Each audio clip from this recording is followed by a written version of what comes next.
Hello students, welcome to equilibrium science hub. आपण बघत होतो क्लास 10चं सायन्स आणि त्यामध्ये आपण स्टार्ट केलाय कार्बन कंपाऊंड्स.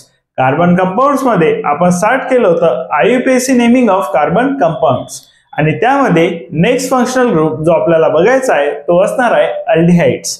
तर बघू शकता अल्डिहाइड्स आपल्याला बघायचा ऍज अ फंक्शनल ग्रुप आणि त्याचे IUPAC नेमिंग. तर बघू शकता अल्डिहाइड्स मध्ये जो फंक्शनल ग्रुप असेल तो प्रेझेंट असेल CHO.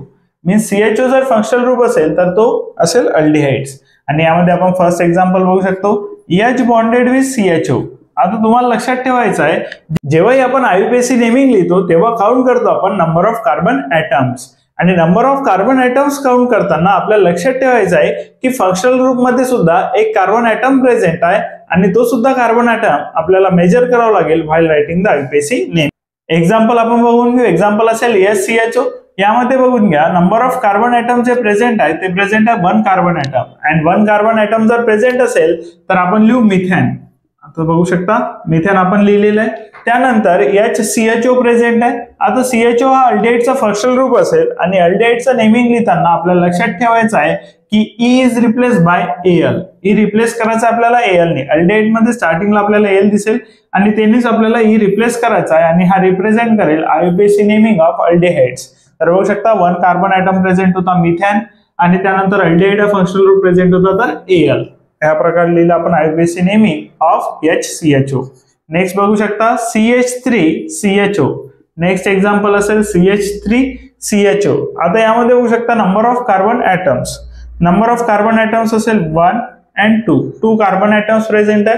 2 कार्बन ॲटम जर प्रेझेंट असेल तर याचं IUPAC नेमिंग लिहिताना आपल्याला लिहावं लागेल इथॅन. याचं IUPAC नेमिंग लिहिताना लिहिलं आपण ethane because of 2 carbon atoms. E is replace by. आता E ला रिप्लेस करावं लागेल आपल्याला AL नी. E ला रिप्लेस केला आपण AL नी आणि या प्रकारे याचं IUPAC नेमिंग झालं इथॅनॉल. त्यानंतर थर्ड नंबरचं एक्झाम्पल बघू शकता CH3 CH2 CHO. आता बघू शकता 3 कार्बन ॲटम्स प्रेझेंट आहे. यामध्ये 3 carbon atoms 1 2 and 3. 3 carbon atoms present आहे. 3 कार्बन ॲटम्स जर प्रेझेंट असतील तर आपण लिहू प्रोपॅन. बघू शकता 3 कार्बन ॲटम जर प्रेझेंट असतील तर आपण लिहू प्रोपॅन आणि CHO हा फंक्शनल ग्रुप प्रेझेंट आहे तर E is replace by AL. बघू शकता CHO हा फंक्शनल ग्रुप प्रेझेंट आहे. E is replace by AL. 3 carbon atoms present होते. IUPAC नेमिंग आलं प्रोपॅन. त्यानंतर फोर्थ नंबरचं बघू शकतो आपण.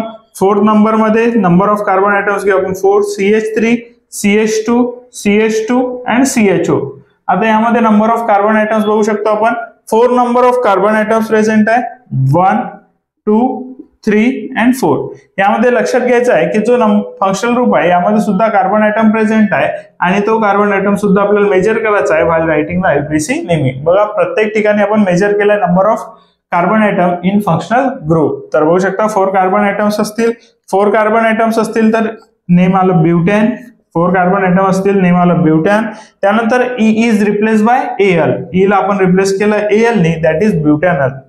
त्यानंतर आणखी एक एक्झाम्पल बघू शकतो आपण that is CH3 CH2 CH2 CH2 CHO.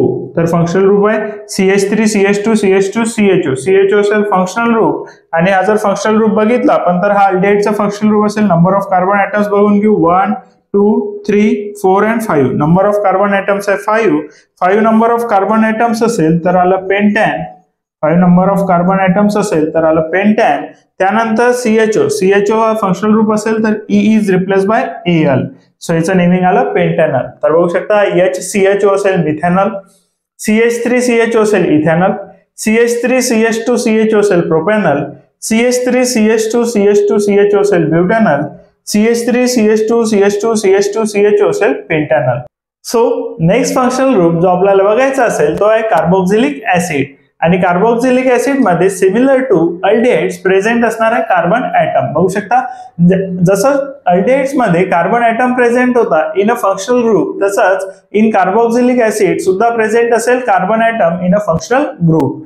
आता कार्बन ॲटम प्रेझेंट असेल फंक्शनल ग्रुप मध्ये तर जेव्हाही आपण IUPAC नेम राईट करू त्यामध्ये आपल्याला हा कार्बन ॲटम सुद्धा मेजर करावा लागेल व्हाईल रायटिंग द पॅरेंट. तर बघू शकता एक्झाम्पल वरून बघून घेऊ HCOOH. फर्स्ट एक्झाम्पल असेल याचं HCOOH. आता बघू शकता सिमिलर दिसेल तुम्हाला अल्डिहाइडला, बट अल्डिहाइड मध्ये असेल HCHO आणि इथे असेल HCOOH. तर तुम्हाला हे लक्षात ठेवावं लागेल की डबल ओ आला तर असेल कार्बोक्सिलिक ऍसिड आणि सिंगल ओ असेल तर असेल अल्डिहाइड. सो CHO असेल अल्डिहाइड तर COOH असेल कार्बोक्सिलिक ऍसिड. आता तुम्हाला सिमिलर टाइप्स मध्ये दिसतील aldehydes and carboxylic acid, but IUPAC naming write करताना आपल्याला लक्षात ठेवायचं आहे फंक्शनल ग्रुप. तर बघू शकता COOH प्रेझेंट आहे. नंबर ऑफ कार्बन आयटम जर बघितले तर 1 कार्बन आयटम प्रेझेंट असेल. जसं तुम्हाला सांगितलं की फंक्शनल ग्रुप मध्ये सुद्धा कार्बन आयटम प्रेझेंट आहे आणि IUPAC नेम राईट करताना त्याला सुद्धा मेन्शन करावं लागेल. तर नंबर ऑफ कार्बन आयटम्स असेल 1 तर आलं मिथेन. बघू शकता नंबर ऑफ कार्बन आयटम्स जर 1 प्रेझेंट असेल तर आलं मिथेन. त्यानंतर बघू शकता E इज रिप्लेस बाय. आता इथे सुद्धा आपल्याला E ला रिप्लेस करायचं आहे. अल्डिहाइड्स मध्ये E रिप्लेस केलं तर आपण Al नी आणि इथे E रिप्लेस करायचं आपल्याला OIC ऍसिडनी. बघू शकता इथे E रिप्लेस करायचं आपल्याला OIC ऍसिडनी आणि इथे बघू शकता आलं OIC ऍसिड. E रिप्लेस करून आलं OIC ऍसिड, दॅट इज हे झालं मिथॅनोइक ऍसिड. बघू शकता आता नंबर ऑफ कार्बन आयटम होते 1 कार्बन आयटम वरून लिहिलं मिथेन आणि E ला रिप्लेस केला आपण OIC ऍसिडने. सो नेमिंग झालं मिथॅनोइक ऍसिड. सेकंड एक्झाम्पल बघू शकतो आपण याचा CH3COOH.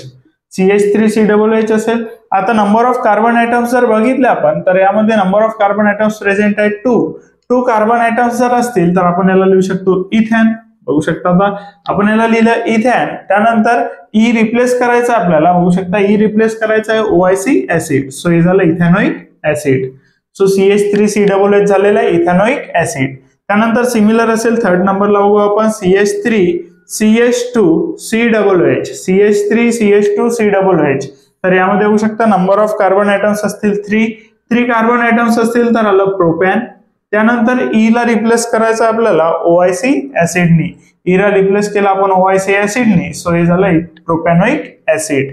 त्यानंतर फोर्थ नंबरला बघू शकता CH3CH2CH2. त्यानंतर बघू शकता COOH. Number of carbon items असतील 4 नंबर ऑफ कार्बन आयटम्स असतील तर आलं ब्युटॅन. बघू शकता 4 नंबर ऑफ कार्बन आयटम्स असतील तर आलं butane. Number of carbon items 1 2 3 and 4 carbon items आहे ब्युटॅन. त्यानंतर बघू शकता E इज रिप्लेस बाय. बघू शकता E is replace bye OIC acid. E ला रिप्लेस करायचं आपल्याला OIC ऍसिडने. सो हे झालं ब्युटॅनोइक ऍसिड. त्यानंतर फिफ्थ नंबरचं बघू शकता CH3CH2CH2CH2COOH. त्यानंतर नंबर ऑफ कार्बन आयटम्स बघू शकता 1 2 3 4 and 5 number of carbon items present आहे. 5 नंबर ऑफ कार्बन आयटम्स असेल आलं पेंटॅन. 5 नंबर ऑफ कार्बन आयटम्स असेल आलं पेंटॅन. E is replace bye OIC acid. E ला रिप्लेस करायचं आपल्याला OIC ऍसिडनी. सो हे झालं पेंटॅनोइक ऍसिड. तर बघू शकता HCOOH असेल मिथॅनोइक ऍसिड. CH3COOH झालं इथॅनोइक ऍसिड. CH3CH2COOH झालं प्रोपॅनोइक ऍसिड आणि CH3CH2CH2COOH झालं ब्युटॅनोइक ऍसिड. त्यानंतर CH3CH2CH2CH2COOH असेल पेंटॅनोइक ऍसिड. तर बघू शकता E ला रिप्लेस केला आपण OIC ऍसिडनी इन कार्बोक्सिलिक ऍसिड. बघू शकता